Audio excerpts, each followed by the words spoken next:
La primera pregunta de fondo que nos podemos hacer para entrar en la comprensión del estado actual y el manejo sustentable de los ecosistemas naturales es cómo aproximarnos a su complejidad.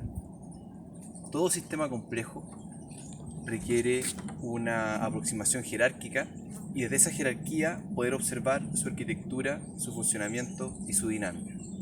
Entonces, por ejemplo, en el cuerpo humano, nosotros hablamos, ¿no es cierto?, del ambiente laboral, de la familia, del organismo, de los hábitos del organismo, de los sistemas de órganos, de los órganos, los tejidos, las células, las macromoléculas, etcétera, etcétera, etcétera.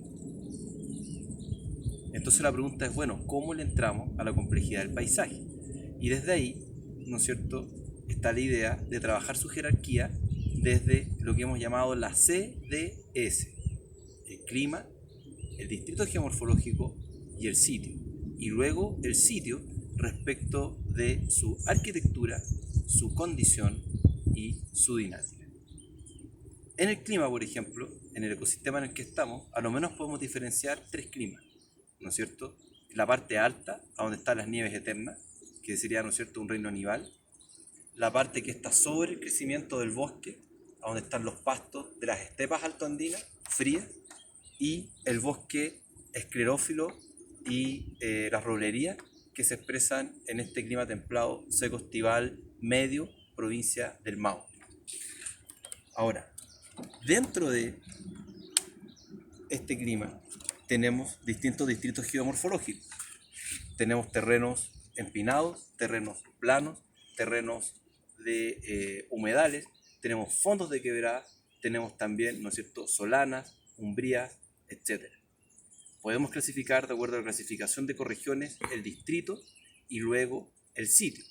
Y en el sitio tenemos diferencias de textura, de profundidad y de comportamiento del agua y del aire dentro del ecosistema suelo. Por último, este ecosistema tiene una cobertura vegetal, que en este caso es lugares de pastizales, lugares de bosques maduros, lugares de renovales, etc. Y esta cobertura tiene una condición. Entonces, por ejemplo, yo puedo observar acá los fondos de quebrada y estos fondos de quebrada caracterizarlos en relación a distintas condiciones. Uno que está en condición muy pobre, por ejemplo, otro en condición regular y otro en condición muy buena. Y de esa manera me voy a hacer una idea cuantitativa y cualitativa de cuál es el transecto, ¿no es cierto?, cuál es la transformación que va habiendo para ese territorio en específico respecto de su sistemogénesis y respecto de su deterioro. Eso lo vamos a salir a observar ahora, primero entonces caracterizando los climas, distritos y sitios, y dentro de cada situación de clima, distrito, sitio, viendo diferencias de condición y cobertura, principalmente coberturas de pradera y coberturas de bosque, y luego diferenciando al menos condiciones muy deterioradas, media y mucho más cercanas a la climacia. Ahí vamos a observar diferencias, primero que nada, de productividad, tanto de pradera, de bosque, de fitomasa en pie. Vamos a ver diferencias también de estratificación. La estratificación es el fenómeno que ocurre de mayor importancia en la medida en que la naturaleza va avanzando hacia el clímax y se expresa de distintas maneras dependiendo del tipo de ecosistema.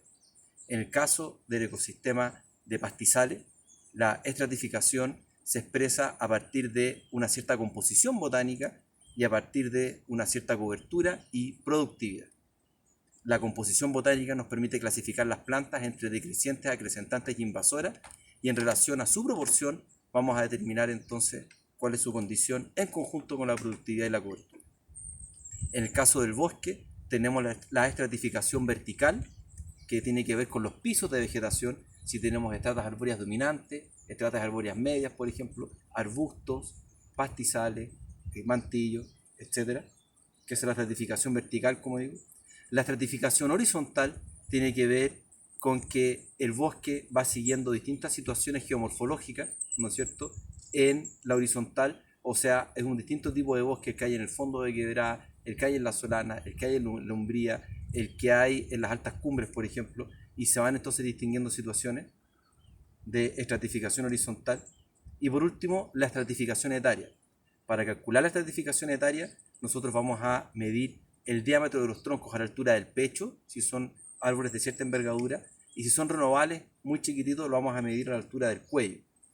Con un histograma de rangos de esos diámetros, vamos a poder tener una muy buena aproximación para ver la estratificación etaria y ver si es que el bosque se está envejeciendo, si es que está en un proceso sucesional en el que hay alguna especie que está en retirada y otra que viene recién llegando a ese ecosistema, o si está, ¿no es cierto?, en un proceso de equilibrio en el que hay una cohorte de adultos jóvenes, ¿no es cierto?, y regeneración reciente.